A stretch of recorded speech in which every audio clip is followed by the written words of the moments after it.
Welcome, everybody, to Money Mindset, the show where we talk to ordinary people who have done extraordinary things because they changed their mind about money. I am truly excited to have our next guest here today. This brother is an author, basketball player, CEO, founder, owner. The list goes on. Father, and he's just a great brother. And I'm truly excited to have him on here. Ladies and gentlemen, introducing Lamar Hull. Y'all put your hands together. Let's go. I appreciate What's going on, brother? How are you, man? It's been a minute. Been a long time, man. I'm really excited to have you. First off, before we get started, I just want to again say thank you so much for taking the time out to meet with me. I know that you have a very busy schedule, and I'm just humbled by the fact that you agreed to this. And I appreciate you. Thank you. Yeah, no problem. I wish we'd have done it earlier. Yeah. I know when we looked at the schedule, it was like, man, we're both scheduled out. Right. But that's a good thing, right? Oh yeah. That's a good thing. But I agree. I wish we could have got it done sooner, but it's cool, man. You're here. You're here now. Yeah, thanks for having me.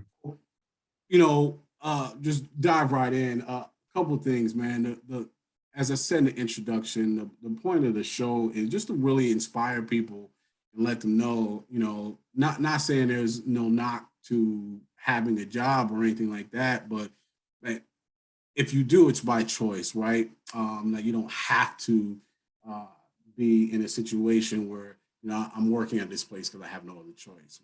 Right. You trust and believe in yourself. You can kind of do. I know it sounds cliche, but it's true. You can do anything you put your mind to, right? Right. So I want the people to get to know you first, and then we're gonna dive into the meat of all of this. So you have, and I see it behind you there, but you have MedRank Interactive. That's it, all right? Yep. Okay, so you're founder of MedRank Interactive, and we're gonna give you an opportunity to talk about that. Uh, you started, or you were the founder of um, uh, Organic Click, Yep. and which was an SEO company. Wrote a book, so you're author. Uh, I love this title: "Beginner's Guide to Becoming a Better Basketball Player." That's it. So that means we're gonna spend a little bit of time on that because you can't drop a title like that unless you. So, so we're gonna talk about that. But played college basketball player. Playing at Davidson College. What was it? 2 years or? So I played there 03 to 07. So most people ask, and I'll just be upfront, like I was a senior when Steph was a freshman. So I got to see his greatness for 1 year. Hey, listen, but I mean, he shouted you out. Yeah. So, I'll explain to the people what I mean, and actually, you can speak on it. So you also founder of inspirationalbasketball.com, right? Yes, sir. And you know what? Let me see if I can get a direct quote because powerful to me. I was like, okay, Steph. So there we go. So Stephen Curry, having on the website, said, "I admire Lamar tremendously because I've seen firsthand his work ethic and desire to be great despite any hurdle.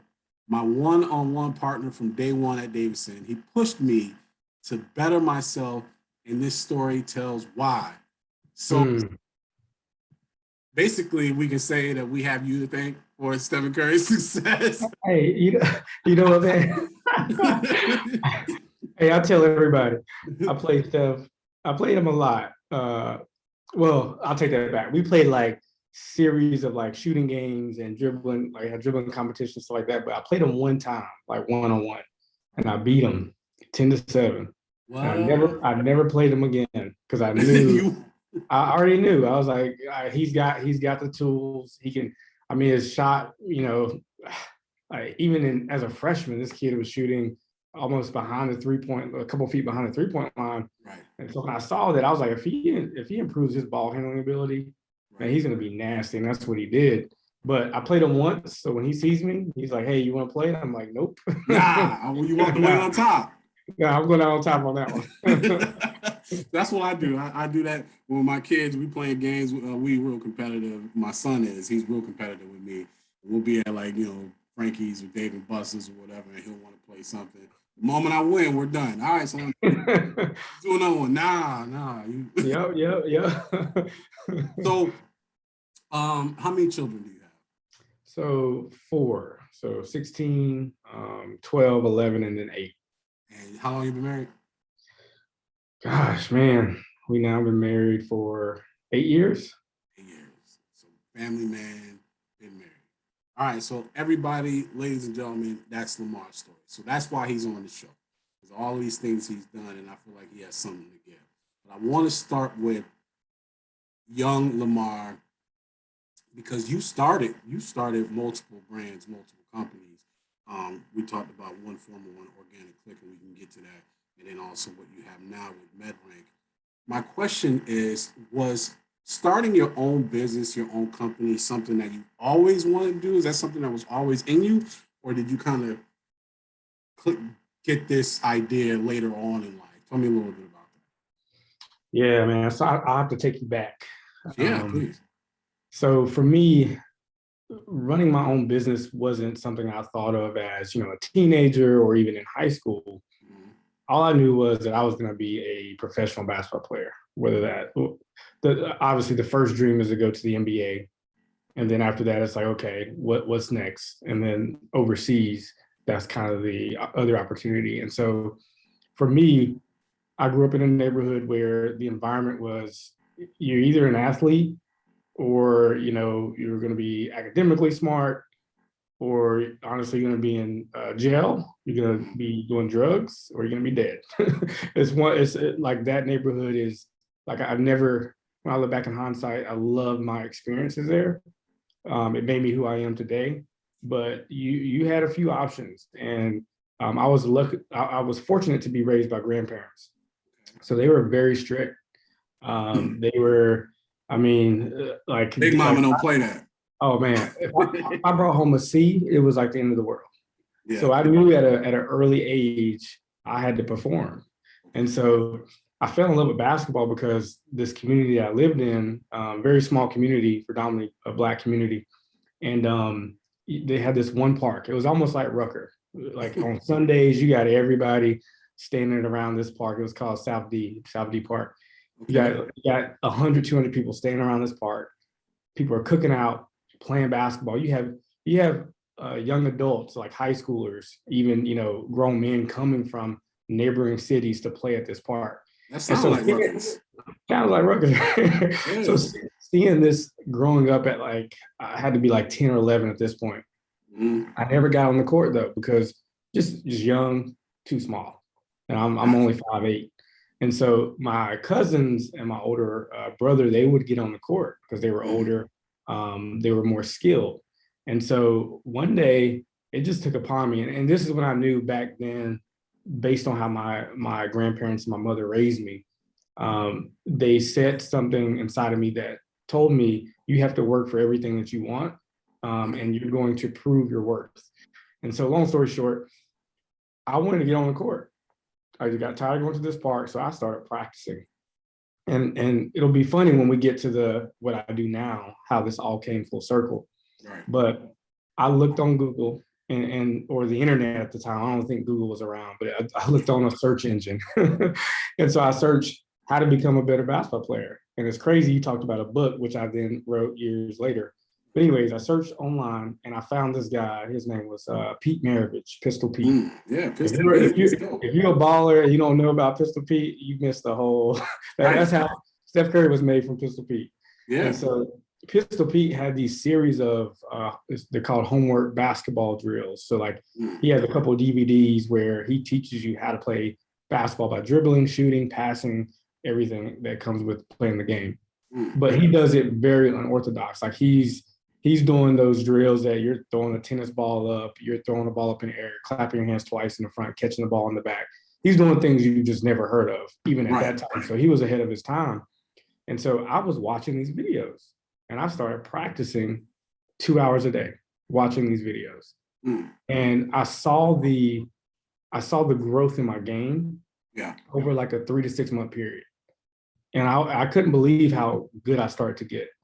Next thing you know, going to the park, I didn't show up at the park for like a 3-month, 6-month period because I just wanted to focus on practicing. You wanted to get right.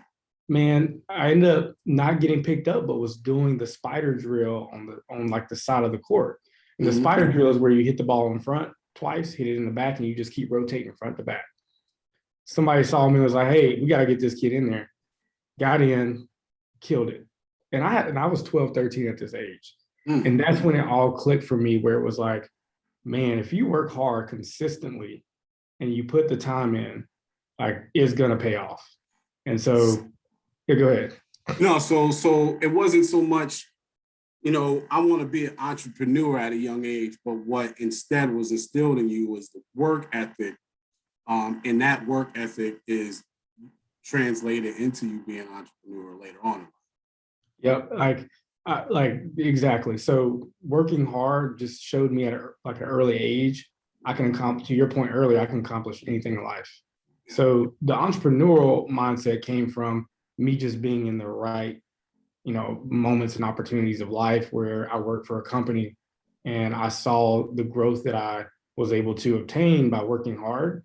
But then just the conversations I was having presented opportunities for me to become an entrepreneur.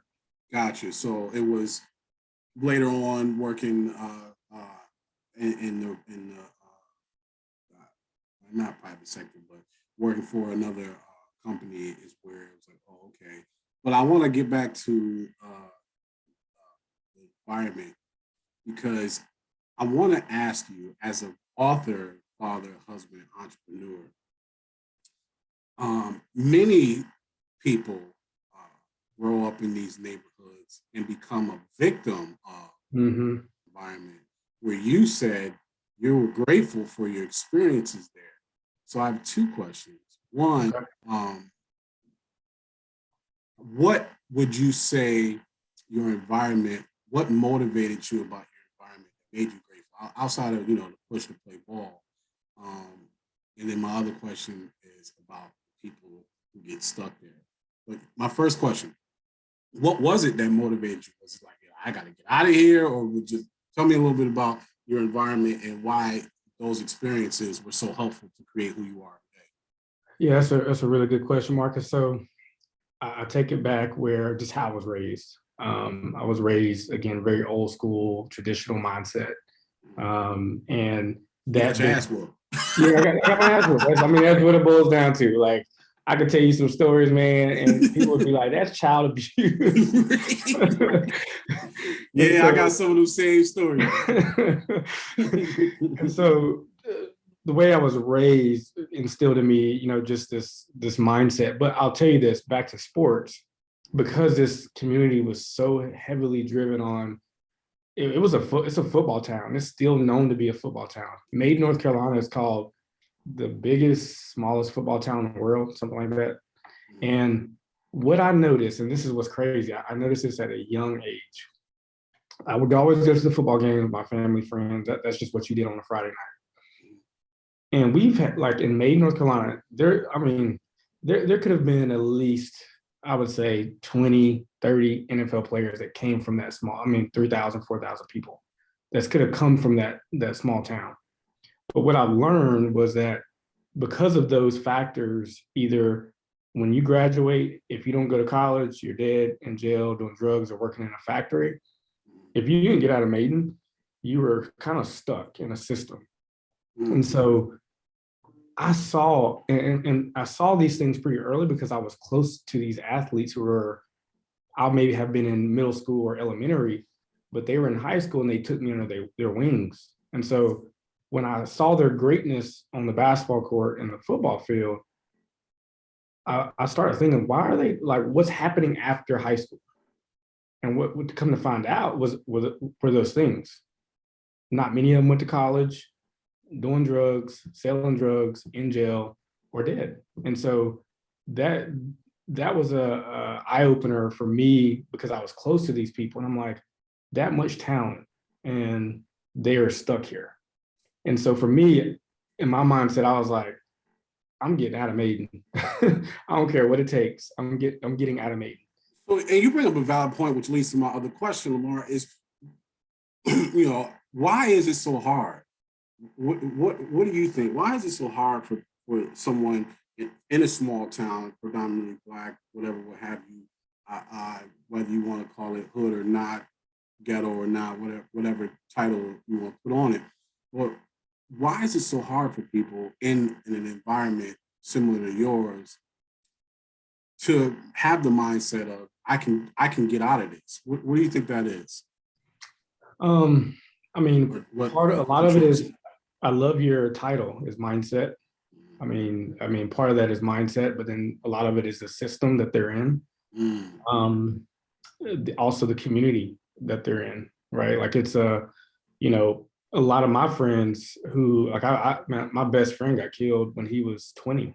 mm, I was in college at the time, so but he was 20 at that stage, and he was a superstar athlete, and he got killed because he got caught up in the kind of the drug game, sure. where a lot of these kids see that they can make that kind of money in high school because another, someone who's their mentor, so to speak, however you want to look at it, in the community is telling them, hey, when you get out of high school, or if you want to drop out now, you can make this kind of money. Right. Come work for me. So when they see that and they go do that in high school, only a lot of times what's keeping these kids in high school is if they're playing sports. Mm. And what we found in Maiden was Keeping that, them there. what we found in Maiden was that sometimes these kids were getting passed through academically and shouldn't have been, but they were getting Just so passed that they can play the next level. just so they can play high school football. Mm. That's what we're finding out. We're just like, So that's what you mean. Well, not all of it, but that would you say is a contributing factor to the system that you're talking about. Like, we don't really care about you academically. We just care about your body and getting us through this program. So we're yep. willing to let you skate on stuff. That's crazy. Yeah, and don't get me wrong. I'm not saying all schools, all Sure, systems, sure, communities absolutely. are like that. This is just my experience, and Yeah, for me, I think it's a lot of the kind of the mentor aspect, how you're raised in your home. Are your parents in the house? yeah. Are they working? Some parents are they're single.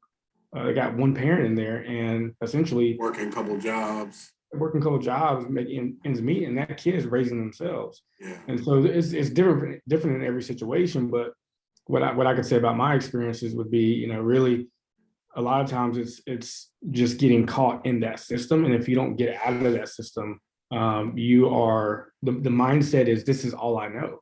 Like I have friends right now that are still there. They don't know what's happening in the world because they can't see anything outside of this specific area. Yeah. And it's just because I don't know if it's they're afraid to leave. I don't know. Well, I think you call it a system, and it is. Like, I think you can get not even comfortable, but almost to the point where you because you don't know anything besides this, you don't trust anything besides this. So it's like, I don't know. I know this. I know every day I see this. I know how to work and handle this.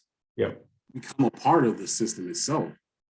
Right. And I would say there's nothing wrong with working in a factory, but if you're not growing, if you're not growing in that company and you're stuck doing the same thing for 10, 12, 15 years, you don't have a retirement plan, you're not getting raises, you're working 12-hour days, you got 4 shifts or 4 on, 3 off or whatever. Like that, you're at some point you have to wake up and say, this is not like I gotta do something else. And the problem with Maiden and where I'm from, there's not a lot of big corporations or big city or big businesses there.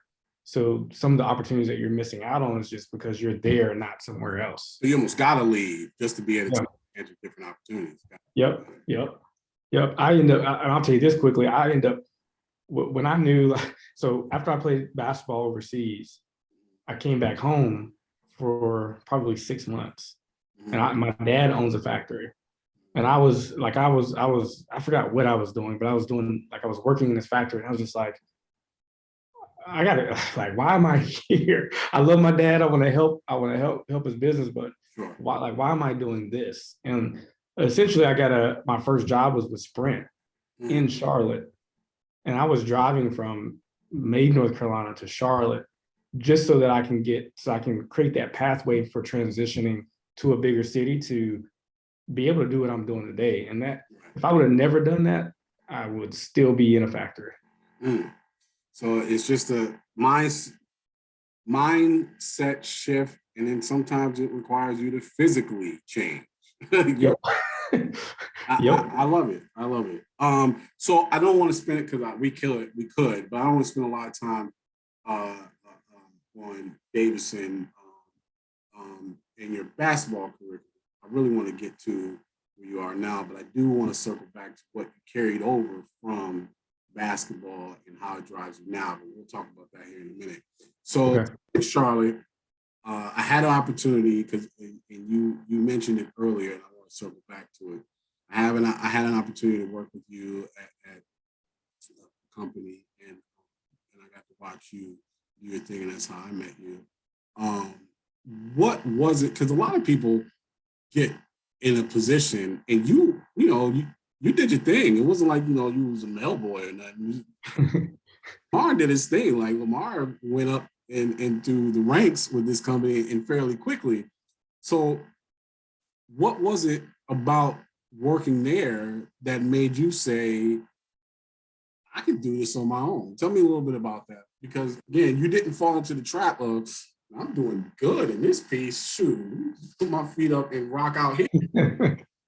How'd you get out of that comfort zone? Sorry, go ahead. No, I mean that's a good question, and I appreciate the just the comment there about just the overall career trajectory at this company. Man, I've never been complacent. I never get comfortable. I like being uncomfortable. Like if you could see my schedule now, I create a checklist, and essentially I'm on, like it's line item by minute of what I need to get done, because I know that I got a family to go home to spend time with them. So I 100% know this for a fact, y'all, because this brother made certain we had this on his calendar. It texted twice, like, hey, I need to know the time of day, so I'm there, because if not, something else is popping. So I'm there. So to that point, it's like I like to be uncomfortable because it keeps me on my toes. Right. And so so this company was my second job, and I had no sales experience. And so getting into this company, you gotta, either you're going into the corporate environment or you're gonna start on the sales side. Yep. No sales experience, no inside sales experience, no nothing. I'm just a young guy basketball player, right? But I'm always hungry, because what I told you earlier about, when I see something and I see the opportunity and I know I have to work hard to play, that's what I'm going to do. So when I got into this company, no experience, right? But I knew I needed to play. I needed to make money for my family. And so I just watched all the top sales reps, and I learned from them. I really took the feedback from my manager and applied that into my conversations with customers. Then I ordered books of how to be so I go above and beyond just what the standard is. So like bought books, how to become a great inside sales rep. So took all this information, took feedback, applied it, because you got to apply what you learn, or otherwise you're wasting it. And then just by being consistent, showing up every day, I became the top sales rep in that department. And that was in 6 months. And that was me just doing just a little bit extra and paying more attention to the details. And really, when I think about it, it's just I applied what I've always done to every situation. And can I call that out real quick, Lamar, real quick? Because I don't even know if you noticed the pattern that you just put out there. So Lamar just put out a roadmap that obviously a repeatable process that you follow on a regular basis. So it was applying the work ethic, right? Like, I want to play. In order for me to play, I got to get good. I got to work hard to get good. But then the investment in yourself to get better. So for basketball, went and researched how to be a better ball player, started taking those courses, and then searching again buying books on how to be a better salesperson. Like, this is a repeatable process I'm noticing about you. Work ethic, but also let me learn this thing so I can master it. Would you agree? Yeah. Oh yeah, you hit the nail on the head. And one more thing I'll add in there. What I didn't know before that I'm now know that I had to learn in this company was it's networking. Like you have to be able to step in a room and be comfortable with showing who you truly are in a professional way, right? But standing out in a sense where people want to be around you. Yeah. And so when I learned that doing all those things, it makes your path, like your pathway, so much easier to success. So again, just circle back, you killing it, right? You go from agent, management, and now you're on the corporate side of things. Why? Now, of course, it helps when your CEO is like, you're not going to retire here. Yeah. It helps because, he kind of put that image in all of us. And I think Yep. why a lot of people have left that company to go on and do these major things. And, salute to him for doing so. But why didn't you get comfortable? Like, why?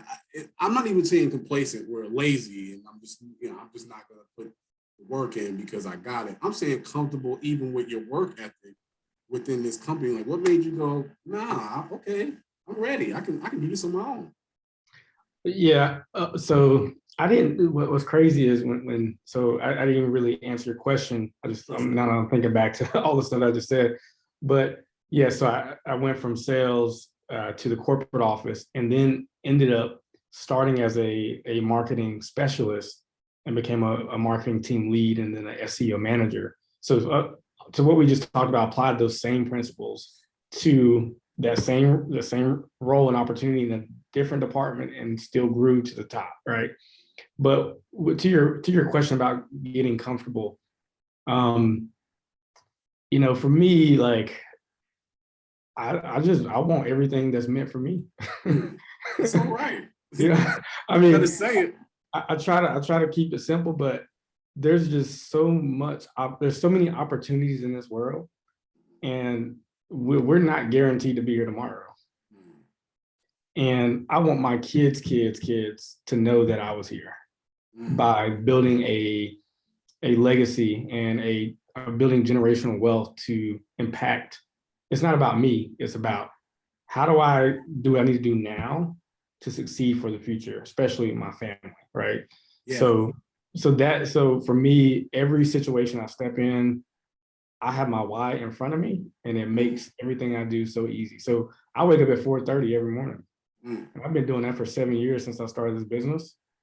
People think I'm crazy. They're like, man, you wake up at 4:30 and you've been doing that for 7 years. Like, you're not tired? Of course I get tired some days, but when you have that why in front of you, where it's all those things I just mentioned, it makes it easy to do this. It really does. Like, yeah, I'm an old soul and I have to go to bed by 9:30, 10. So I can get my, my 7.5 hours of sleep. But yeah, that when you have that why, it doesn't matter what situation I step into, I'm never comfortable. Like, I want to be the best. Yeah, I think a lot that's so good, man. Because I think a lot of people put an emphasis on what I'm doing. If I could just be doing this, then I'll put the effort, blah, blah. But it's more about why you do it. And that why it's like something clicks inside you that gives you that additional push to get up at 4:30 or do that extra hour. Because I compare it to when I work out. I work out with a friend of mine. And I tell him, like, I'm not even working out to look good. I'm working out to live long. That's what pushes me to run that extra mile and put that weight up. I just want to live longer. And that's awesome. I don't even need the pre-workout. That when when that kicks in, like, you're 44, bro. Like, yeah. When that kicks in, I'm like, let's go. My pre-workout. I'm trying to live. So I appreciate you saying that, man. I appreciate you dropping that why, because I think that's so important. So now I want to get to the CEO, because you said, I want, and I'm doing it in my New York now, I want everything that's mine coming to me. I love that. Why limit yourself? Why, the company we work for, that's not yours. So that's not what's coming to you. You can be great within it, but all you're doing is really making someone else great. Well, so why not to get what's coming to you? And I love that. So I want to talk about organic click. You went to school for marketing. You obviously found your niche in SEO, right? Because you've been rocking that pretty much ever since. So I want to talk about organic click. Was that the very first company you started when you left?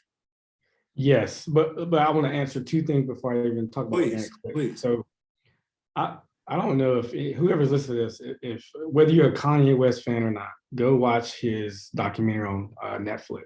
On Netflix, yeah. Oh my gosh, it's so amazing, and it really touches my soul when we talk about the not getting uncomfortable or not getting comfortable in understanding your why.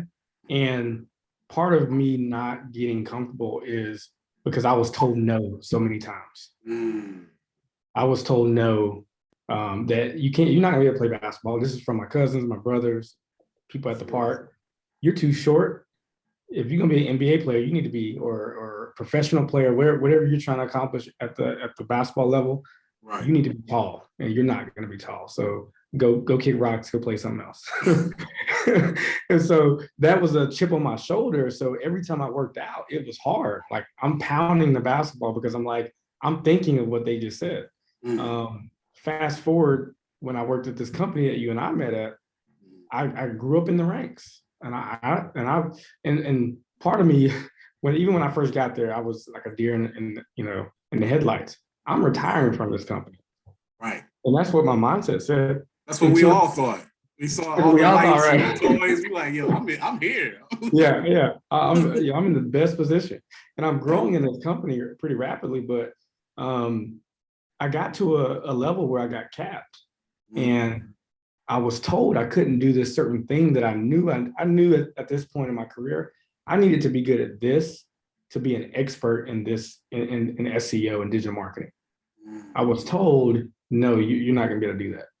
So when again, back to basketball, someone told me I couldn't do something. I was like, okay, I'm going to go push this door down. So I went to another company and got exactly what I needed. And then, so you went to another company to learn the thing that you needed in order to master. Oh, I was very intentional about that. Once I was told no, I was like, I knew I need to be in this position doing these things to be an expert at this strategy or this industry. Okay. And I did exactly that. I went there, got what I needed, and then I went to another company. I was like, I need this. I need to be able to manage accounts. I need to be able to speak with clients in a way that's more strategic from a marketing standpoint. And I went to that company and got what I needed.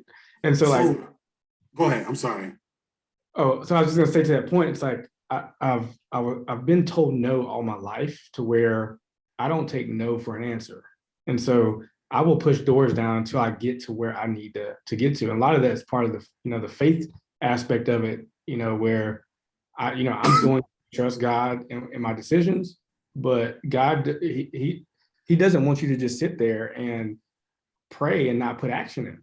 Faith without works is dead. That's what it's exactly. So but why I bring up Kanye in this conversation is because if you go back and watch his story, he was told no so many times that he was not going to be a rapper. They told him, you're only good at producing, you go produce. Even when he got signed to be a rapper, they still only wanted him to do producing. And so he just kept pushing down doors, never took no for an answer. And obviously we know the story. He's very successful. Right. And so, for me, I think it's that chip, man, like where I want people to tell me no. Like I look for that word no. Tell me I can't do this. Watch what happens. Exactly. So did that answer your question? I hope I got around. Absolutely, man. And actually that added a whole nother piece to it because I thought that you were at the company and was like, oh, I'm good at this. I can go do it on my own. But it was actually a no to, well, I want to learn more about this. In order to do that, I need to do this. And you told no.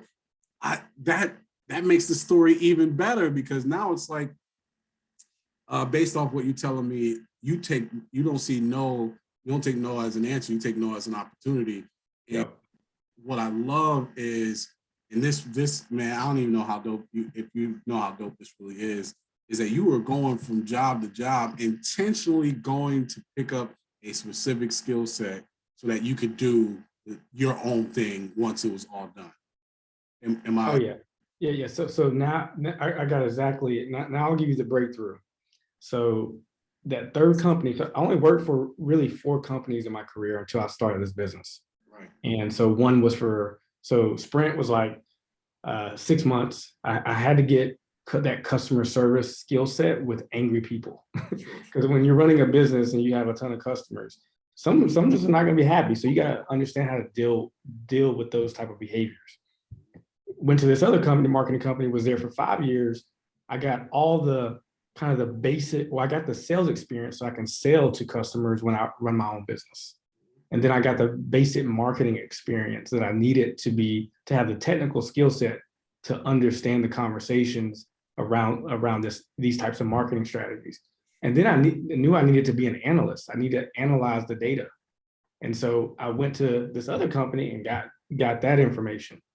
And then I knew I needed to be able to manage the full account of a project so that the project could be successful. So I went to another company and got that information. And so the breakthrough came with that 4th company.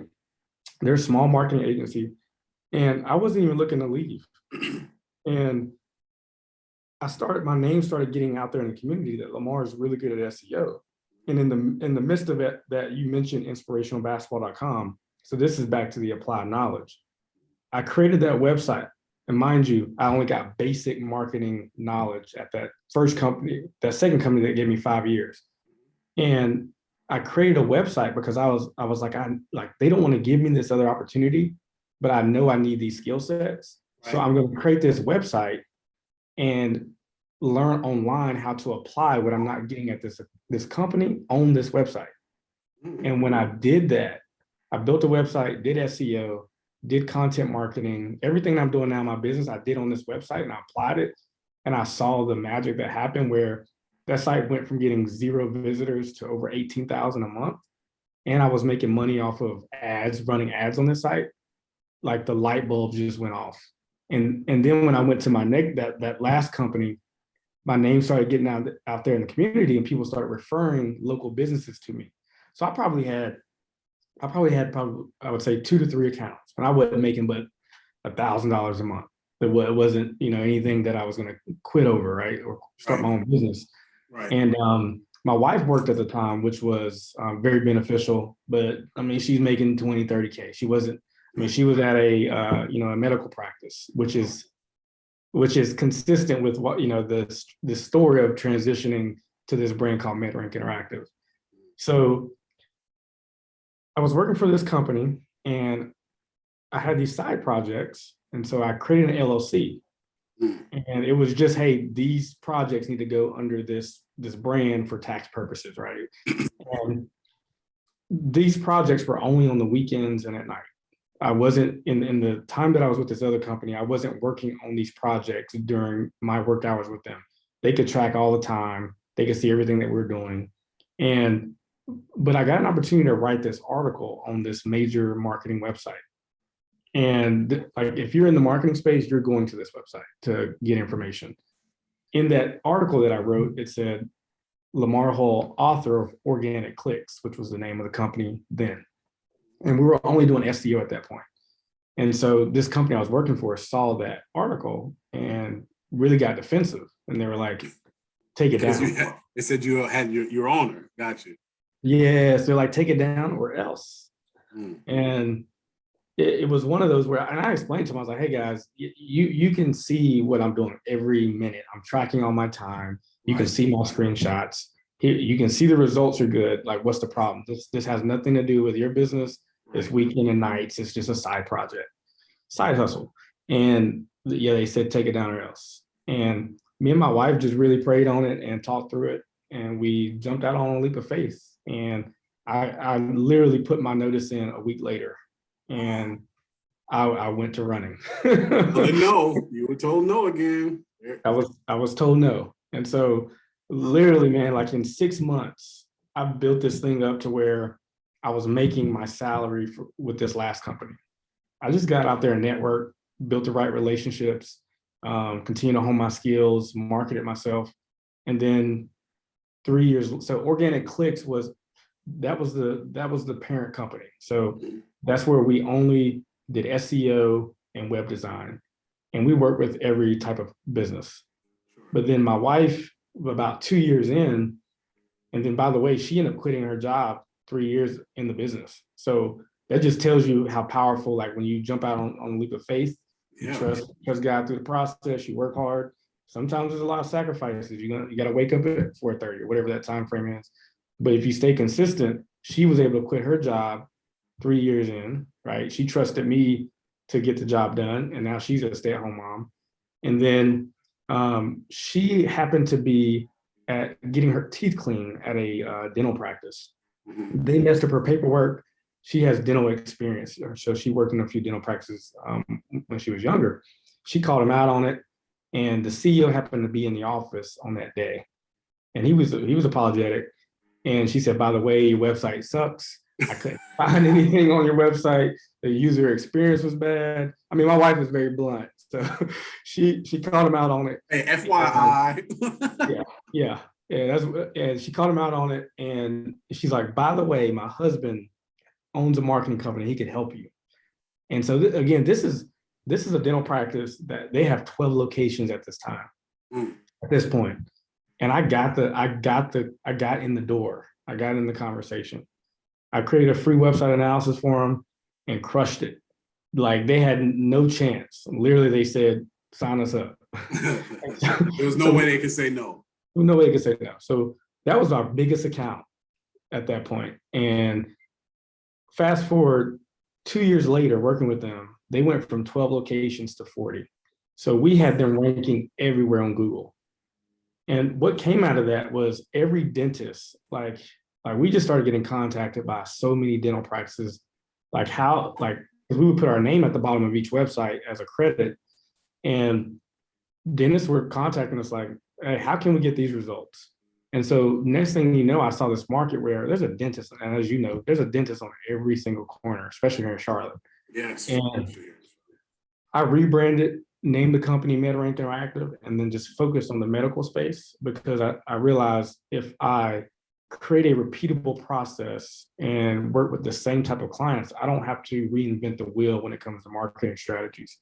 I can create now a scalable business to help this thing take off versus taking on any and everybody that, where a client might not be the right fit. We might not even know anything about that industry. Right. So that hopefully that gives you insights on kind of it went from Organic Clicks, now it's MedRank Interactive, and then we really focus on just, the dental space. So I think that's a fantastic wrap up, which is taking it from trying to get everybody to finding your niche and just mastering that. And I think that's important. And that's been kind of a theme with multiple guests that own their own businesses, that they found their thing and said, "No, I'm gonna rock this, master this," instead of trying to take on all this different stuff. And that's how they found success. So that was perfect. So that man, won't he do it? And see, hey, won't he? when you just put it out there, you just say, and I love what you said. It's not just I'm gonna put it in God's hands. It's I'm gonna trust God behind this and put the work in. Yep. And your wife to have the wherewithal to not just complain, but say, I know how to fix it. I got a solution for you. Not just, "Hey, this was trash, have a good day," but it was also, "Hey, by the way, not only is it trash, but I know somebody that can hook you up." Right. Things don't happen on accident.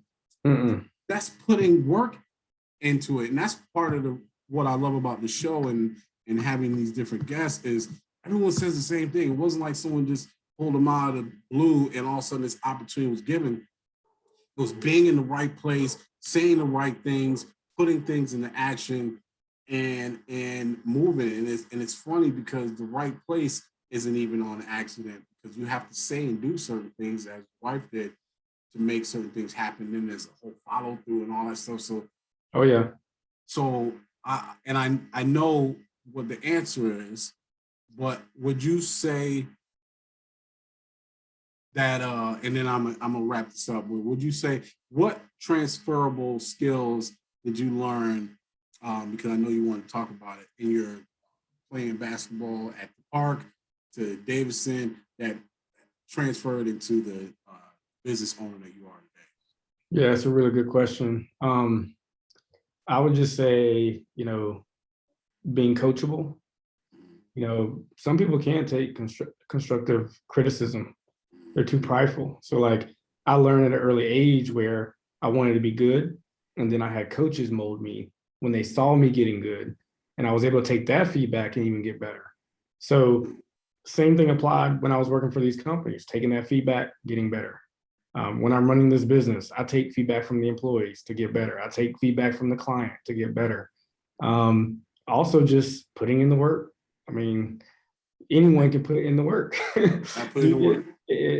What it boils down to is, do you want it bad enough? And if you want it bad enough, you'll sacrifice. Like you'll get up early, you'll work late. You will find the people. Like I have a friend, he says this all the time. He says, there's not one meeting he cannot get. Unless it's the president. He was like, there's not one meeting he cannot get. And so you have to knock down doors. Yeah, you got to put in the work, but you got to knock down doors to make those connections. And I think part of that too is the networking aspect. Treat people right, treat people right, help people without looking for something in return. So I was always, once I got to a point where I was getting better at my craft, I always reach back to help someone else. And when you do that, doors will open up for you because they're in a conversation that you're not in, and now they're telling that person about you.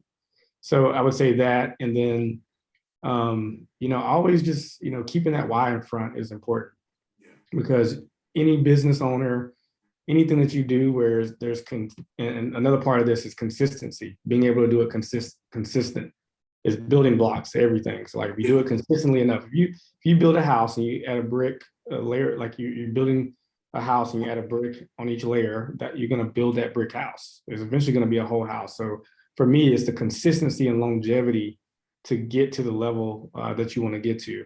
But I would also say just really, keeping that why in front of you, because there's days that you're like, I don't want to get up, I don't want to work. I just don't feel like doing it today, like whatever it is, or maybe I don't want to do this anymore. You know what I mean? That thought will come to anybody. And so I don't care how much money you make. And that why will, when it's generational, will keep you, it will motivate you to keep going. And so, and then lastly, if you're, if you have faith, times are tough. And if you can, have your anchor on that faith and trust that, trust that process and trust that the belief system that you have, that will get you through a lot as well. So these are all my transferable skills when I think about everything that I've went through. I love it, man. So listen, in the last couple of minutes, I got a segment. Actually, this is brand new segment. So you're the very person that's gonna go through this. It's called I Made It When I Make It. And it's just a series of questions. Some of them will be because you made it, and some of the answers will be when you make it, right? So it's called I Made It When I Make It. So, and then we're gonna wrap it up. So first question, one big purchase you got you never thought you could have before. My most recent house. Okay, got a nice house. Yeah, COVID helped that out a lot. The rates are just low. But listen, you gotta take advantage of what's in front of you, brother. Take advantage, and I would say to that point, I would say like just the business where it's at, it's so healthy at this point from a profitability standpoint. So very blessed for sure. Love it. All right, one item that is still on your list to get that you never thought you would be able to do. Investment properties. Now, back to generational wealth. For me, it's building something that is, it's not based on my time of work. Can I make money while I'm sleeping? I love it. Is my money making money for me? That's what Yeah. I love it. How many new cousins and family members have come out to you lately? I said it broke up a little bit. Can you say it again? I said, how many new family members, new cousins have come out to you lately? Now that you see some success. You know what?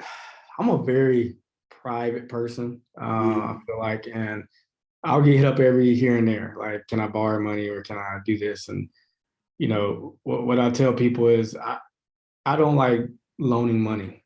I like to just give it because if I loan it and you don't pay it back, then that's where you have family issues. Yeah. and I love it. so yeah, so for me, it happens every once in a blue moon, for sure. One thing you wish you could have done sooner, or one thing you wish you would have done sooner. Man, that's a good one. I would just say go on vacation more. Very simple. Very simple. When you work hard, you stay in the foxhole and you're grinding, but you got to look up and enjoy life. I love it, man. I think that's a fantastic. One thing you wish you would have waited on. Yeah, that's a good one. I mean, when you start making money, sometimes you get like your spending habits change a little bit, so you start buying stuff you don't need. So Right. I would say I ended up buying a new car and I got a pool at the same time, which was not smart. Okay, so probably should have waited on one or the other. Yep, exactly. I love it. How big is your sneaker collection? And you know what? I don't have a sneaker Get out of here, ball player! You don't have a sneaker collection? Man, you know what? I don't even have a clothing collection, bro. When I say I probably wear the same clothes, I'm very like when I think about my upbringing, I just didn't have much. So yeah. All I care about is do my kids have a nice house, roof over their head, and then my car. I switch cars like I would switch shoes. Put it that way. I dig it. I dig it, man. Listen, I appreciate this. I appreciate you spending time and dropping the jewels that you did. My last question is just what's next? This is an opportunity for you to plug anything that is coming. What do people need to know about? Yeah, I would just say just really dominating the dental space from a marketing standpoint. I feel like even the success I've had, I've been undercover because I've been grinding and trying to build this business to become successful. And even looking back at hindsight over 7 years, it's grown, but there's so much opportunity. There's not that many marketing agencies that do what I do on the East Coast. So for me, I feel like it's wide open. So for me, it's just dominating the dental marketing space, helping people, helping doctors, helping people be healthier. I think that would kind of be my next move. I love it, brother. Well, listen, I'm gonna let you go. I know how your schedule is. I just want to say again, I appreciate you. Thank you so much for taking the time and doing the show with me. And you inspired me, bro. You said some things that you don't even know that I was like, ooh, yeah, I gotta get on that, man. So salute to you, man. Good luck to you and all that you do. God bless you and your wife and your children. And yeah, I look forward to watching you continue to be successful, man. Likewise, Marcus, and I appreciate you, man. I love what you're doing. You're impacting a lot of lives with just being available and connecting with people and doing what you love to do as well. So thanks for having me, and hopefully you'll have me back. Yeah, man, we'll do a round 2 for certain. Yes, sir. You gotta bring the family out to a comedy show. I got to, man. Send me the information. I'm there. Send me information. I will do, man. All right, brother. All right, appreciate you, brother. All right, you too.